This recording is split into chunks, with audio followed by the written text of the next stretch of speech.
Friends, my kitchen my રેસિપીમાં આપનું સ્વાગત છે। આજે આપણે એકદમ હેલ્ધી એવો નાસ્તો બનાવીશું। દૂધી અને બટેટામાંથી આ નાસ્તો બનાવીશું। બિલકુલ તેલનો ઉપયોગ કર્યા વગર એકદમ ટેસ્ટી આ નાસ્તો બનીને રેડી થશે। જો બાળકો દૂધી ન ખાતા હોય તો આ રીતે તમે બાળકોને દૂધી ખવડાવી શકો છો। રેસીપી સારી લાગે તો લાઈક અને શેર જરૂરથી કરજો। અને જો તમે મારી ચેનલ ઉપર નવા હોય અને મારી ચેનલને હજુ સબસ્ક્રાઈબ ન કરેલ હોય તો અત્યારે જ સબસ્ક્રાઈબ કરી બાજુનું બેલ બટન દબાવવાનું ભૂલશો નહીં, જેથી કરીને તમને મારા નવા વિડીયોનું નોટિફિકેશન મળતું રહે। તો દૂધીનો નવો નાસ્તો બનાવવા માટે સૌપ્રથમ આપણે 200 ગ્રામ જેટલી દૂધી લેશું અને તેની છાલને પહેલાં દૂર કરી લેશું। તો પીલરની મદદથી આપણે પહેલાં દૂધીની છાલને આ રીતે દૂર કરી લેશું। દૂધી હંમેશા એકદમ કૂણી બી વગરની જ પસંદ કરવાની। તો આ સાઇઝની તમે દૂધી પસંદ કરશો તો દૂધીમાં બિલકુલ બીનો ભાગ નહીં હોય। અને અત્યારે શિયાળામાં ભરપૂર પ્રમાણમાં દૂધી મળે જ છે, તો આપણે દૂધીની છાલને આ રીતે પહેલાં દૂર કરી લેશું અને હવે દૂધીને આપણે ખમરીની મદદથી ખમરી લેશું। તો અહીંયા આપણે પહેલાં દૂધીને ખમરી લેવાની છે। તો આ રીતે ખમરીની મદદથી આપણે દૂધીને ખમરી લેશું। એક જ ડાયરેક્શનમાં દૂધીને આ રીતે ચલાવશો એટલે દૂધી સરસ લાંબી સ્લાઇસમાં પડશે। તો આ રીતે આપણે લાંબી સ્લાઇસમાં દૂધીને પહેલાં ખમરી લેશું। તો અહીંયા આપણી દૂધી ખમરાઈને રેડી છે। હવે વચ્ચેનો આ રીતનો જે ભાગ નીકળશે તેને આપણે દૂર કરી લેશું અને ખમરીને સારી રીતે આ રીતે સાફ કરી લેશું। તો અહીંયા આપણી દૂધી રેડી છે, તેને આપણે સાઈડમાં રાખી દેશું। હવે આપણે મિક્સર જાર લેશું અને મિક્સર જારમાં આપણે બાફેલા 2 નંગ બટેટા લેશું। તો મેં બટેટાને અગાઉથી બાફી લીધેલ હતા, તેને આ રીતે કટ કરી અને આપણે મિક્સર જારમાં એડ કરી દેશું। સાથે સાથે તેમાં આપણે ચોખા એડ કરવાના છે। તો 1 વાટકી જેટલા આપણે ચોખા લેશું અને ચોખાને અગાઉથી 1 કલાક પહેલાં પલાળી દેવાના। ચોખા સરસ પલળી જાય એટલે તેનું પાણી દૂર કરી લેવાનું અને પછી હવે તેને આપણે મિક્સર જારમાં એડ કરી દેશું। તો મેં અહીંયા અગાઉથી જ 1 કલાક પહેલાં ચોખાને પલાળી લીધા હતા અને તેનું પાણી દૂર કરી લીધું છે। પલાળીને રાખેલા ચોખાને આપણે બટેટા સાથે એડ કરી દઈશું।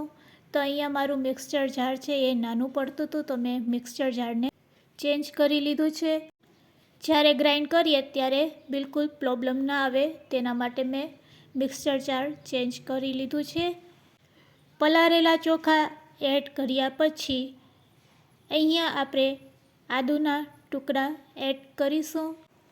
સાથે સાથે આખા મરી 10 નંગ એડ કરીશું અને હવે આ બેટર બનાવવા માટે આપણે પાણીનો ઉપયોગ કરવાના છે।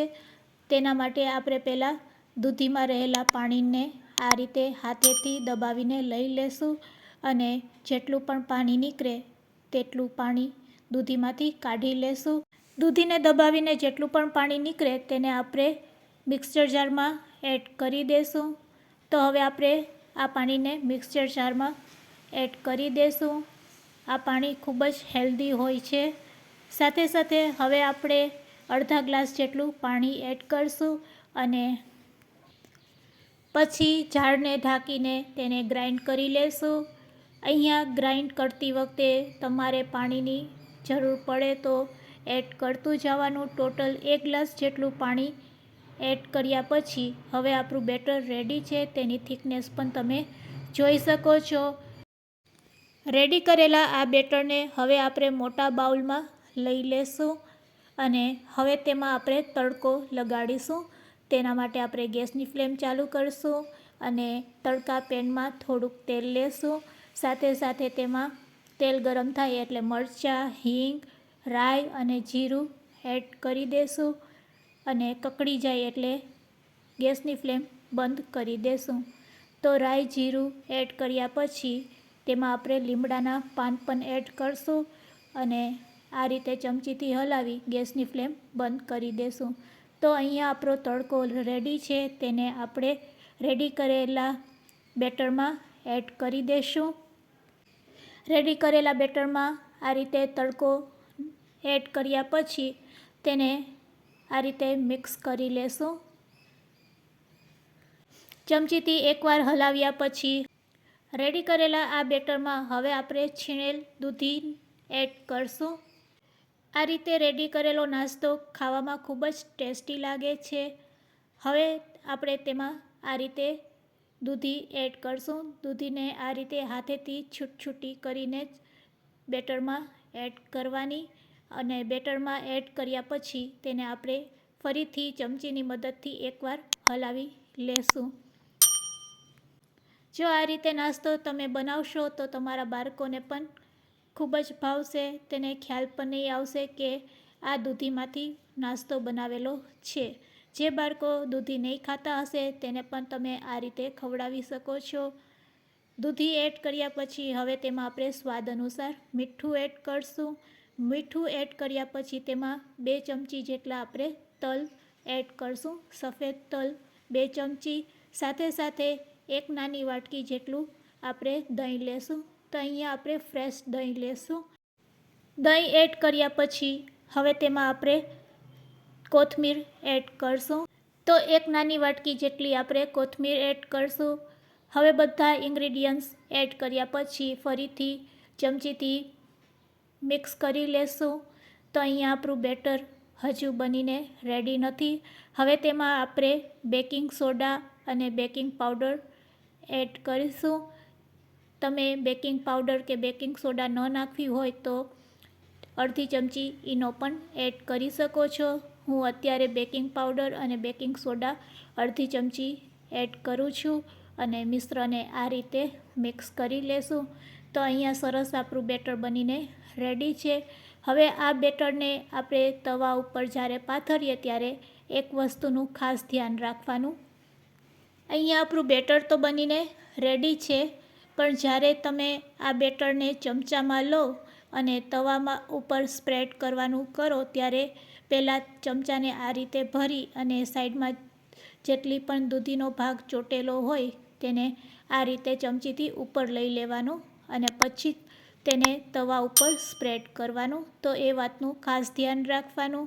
તો ચાલો હવે આપણે નાસ્તો બનાવવાની શરૂઆત કરીએ. તો ગેસની ફ્લેમ ચાલુ કરી દેશું અને નોનસ્ટિક તવાને ગરમ કરી લેશું. અહીંયા તમે નોર્મલ તવા ઉપર પણ આ નાસ્તો બનાવી શકો છો, પણ અત્યારે આપણે તેલ વગર આ નાસ્તો બનાવવા માટે નોનસ્ટિક પેનનો ઉપયોગ કરીશું. તવાને પાણીના છંટકાવથી સારી રીતે સાફ કરી લેશું અને કપડેથી લૂછી લેશું. પછી તેના ઉપર આ રીતે બેટર સ્પ્રેડ કરીશું. આ રીતે 1 ચમચા જેટલું જ આપણે બેટર લેશું. તો અહીંયા આપણે મિની પેનકેક રેડી કરી રહ્યા છીએ. તો આ રીતે બેટર સ્પ્રેડ કર્યા પછી તમે જોઈ શકો છો કે તેમાં બબલ્સ દેખાય છે.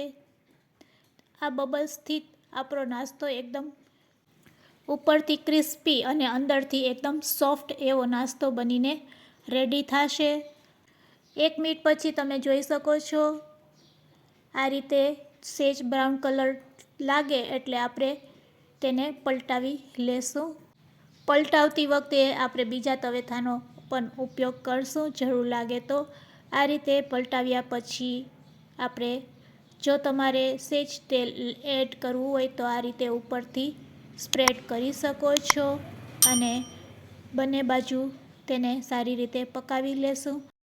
તેલ સ્પ્રેડ કરવું ઓપ્શનલ છે, તેલની બિલકુલ જરૂર પડતી નથી, પણ તમારે આ રીતે થોડુંક તેલ લગાડવું હોય તો તમે લગાડી શકો છો.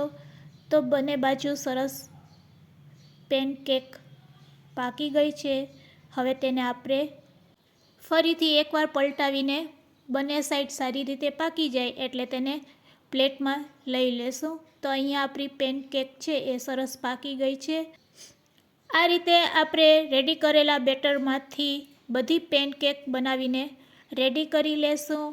તો આ રીતે આપણે 1 ચમચા જેટલું બેટર લેશું અને તવા ઉપર સ્પ્રેડ કરીશું અને એક બાજુ તેને પાકવા દેશું. જ્યારે આપણે બેટર તવા ઉપર સ્પ્રેડ કરતા હોય ત્યારે ગેસની ફ્લેમ લો રાખવાની અને બેટર સ્પ્રેડ કર્યા પછી ગેસની ફ્લેમ હાઈ કરી દેશું.